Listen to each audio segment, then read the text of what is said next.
Let's make gold in the Super Adventure Box. I'm back on my golden hardcore character where we only have 3 lives and we are trying to make as much gold as possible. The Super Adventure Box is my favorite activity in Guild Wars 2 and I think it just makes sense to explore through it on this character. But we do have to be careful to not die because if we run out of hearts in game, we will lose a life on this character. Which I'm honestly expecting to maybe happen, but I will do my best to not do so. Check the table of contents if you want to skip to a certain topic on this journey through the Super Adventure Box. First, let's go over a quick overview of what the box is.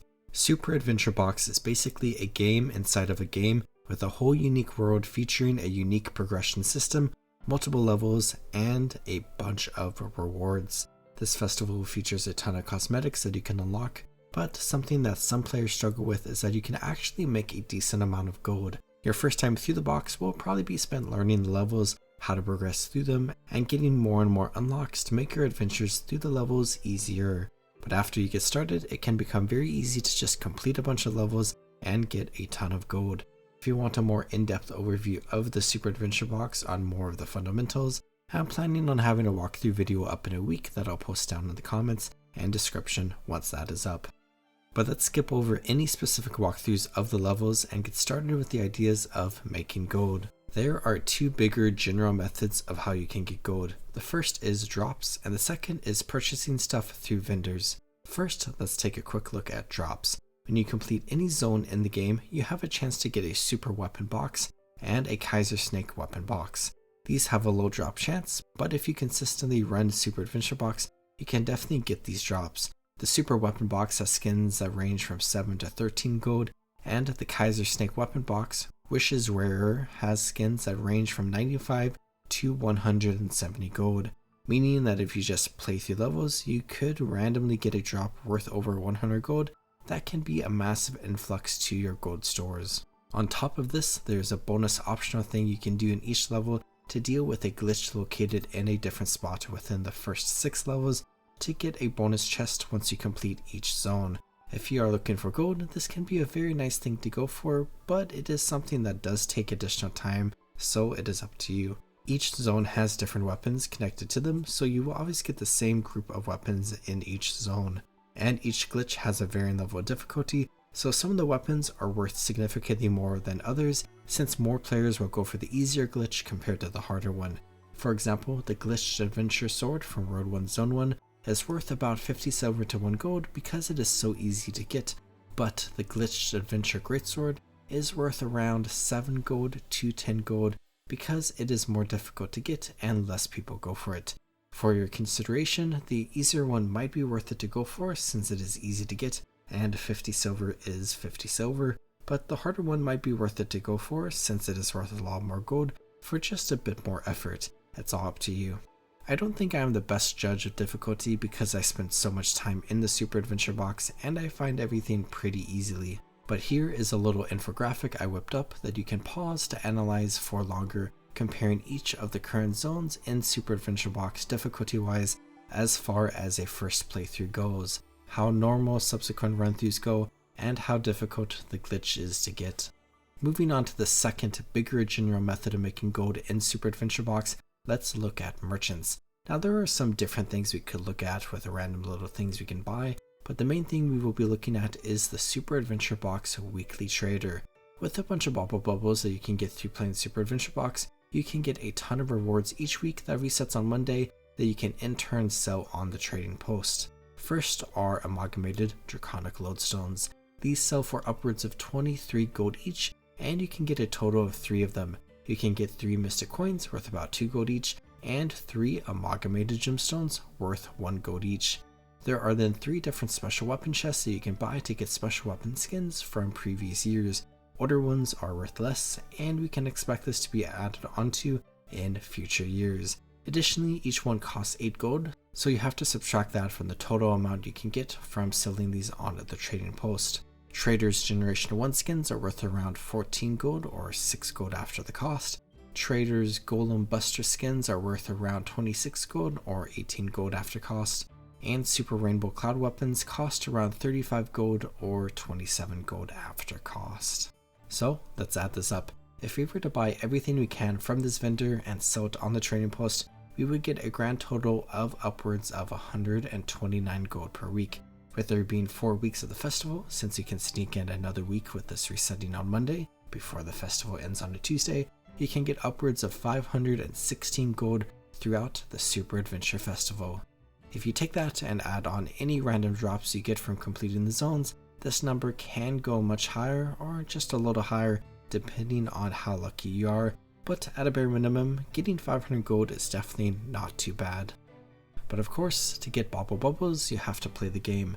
For a good number of people, Super Adventure Box is just not something you enjoy because it is very difficult than the rest of Guild Wars 2 and heavily features the jumping puzzle mechanic, which is some people's least favorite part of the game. For me, I love jumping puzzles and Super Adventure Box, so getting 500 gold is just a nice little bonus for me. But for others, trying to get the 500 gold may just not be worth it because of how much you may hate the Super Adventure Box.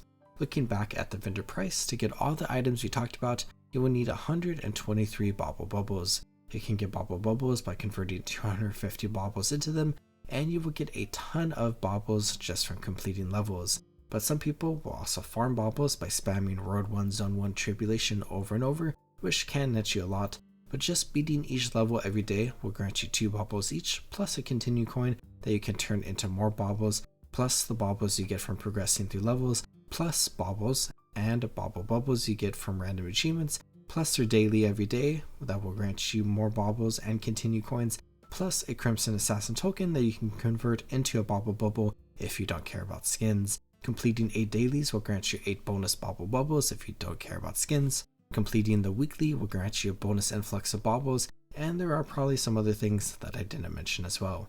But basically, running through all the zones every day will grant you a ton of Bauble Bubbles, and you can modify this. For me, it takes me a little under an hour to run every zone, and with every aspect combined, I get around 22 Bauble Bubbles, meaning I would have to basically run every zone every day for 6 days to get all the Bauble Bubbles needed for this. Alternatively, I could really get Road 1 Zone 1 Tribulation down to a 5-minute run and get over a Bauble Bubble each run, which is maybe an additional 12 Bauble Bubbles per hour outside of normal playthroughs of Super Adventure Box.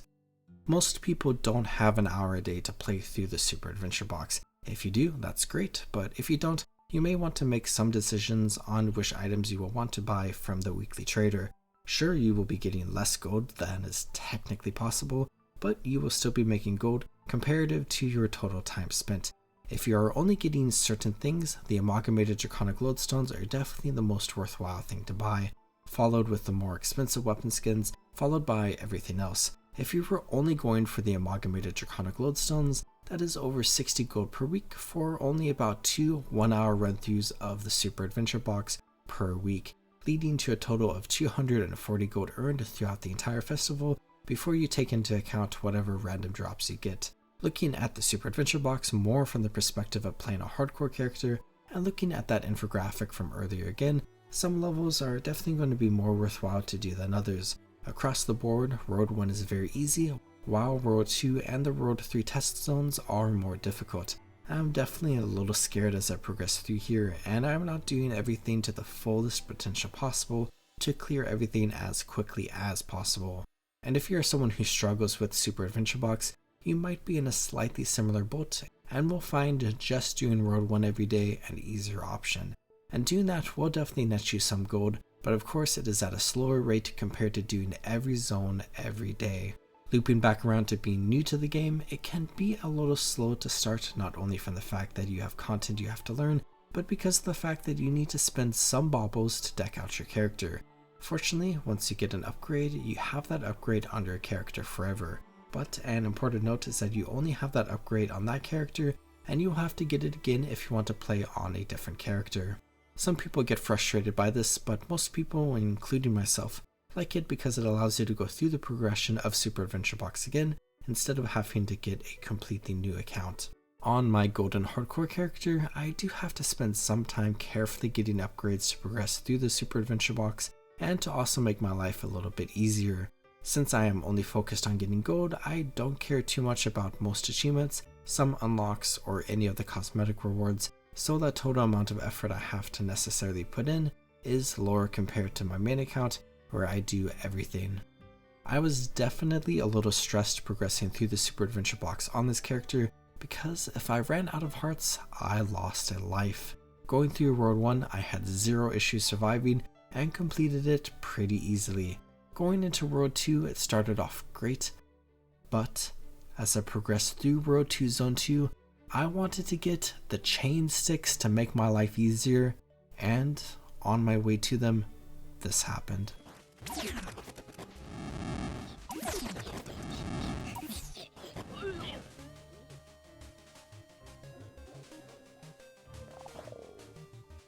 Unfortunately, this means we have lost a life on this character and are now down to 2 lives. And this is a bit extra sad because there are definitely a lot of things I could have done to have prevented this, but I unfortunately failed in that regard. But I will say it is kind of cool and fitting that our first death on this character is in an area known as the Pain Cliffs. I was a little scared to continue after this death because I didn't want to lose a second life, but I kept going. And fortunately, I was able to clear through the rest of World 2 as well as World 3 pretty easily, and I also got all the upgrades that I wanted. I have an upgraded weapon, upgraded potions, 5 hearts, and all the basic utilities that I wanted. It would be nice to have everything, but I basically have everything that I really need to complete each zone and to complete them pretty comfortably. As such, I just continued to clear through Super Adventure Box again after everything reset so that I could get more Bauble Bubbles. And fortunately, I cleared through it pretty easily. Since my real life time recently has been pretty busy, and since I was running out of time to post this video when I wanted to, I didn't completely buy out everything from the vendor and just bought the amalgamated draconic lodestones. But continuing into future weeks, I should hopefully be able to get some more stuff to add on to the total gold earned on this character. But I can go ahead and return to a trading post to pick up whatever gold I have waiting for me, which will bring our grand total to 447 gold, 31 silver, and 40 copper. To quickly look at some stats, I played this character for 23.5 hours and have now officially died 1 time, meaning we only have 2 lives left. And it's a good thing I decided to make this challenge have 3 lives instead of just 1, because this entire series would be over right now if I hadn't. But now we have to be even more careful in the future, otherwise I will only have 1 life left. And that's the video. I hope you enjoyed. Super Adventure Box is one of my favorite things in all of gaming, and I think it is a little underrated when it comes to the gold making department. Hopefully this video helped walk you through how to make gold in this incredible festival. I hope you all are taking great care of yourselves. Have a good one, everyone.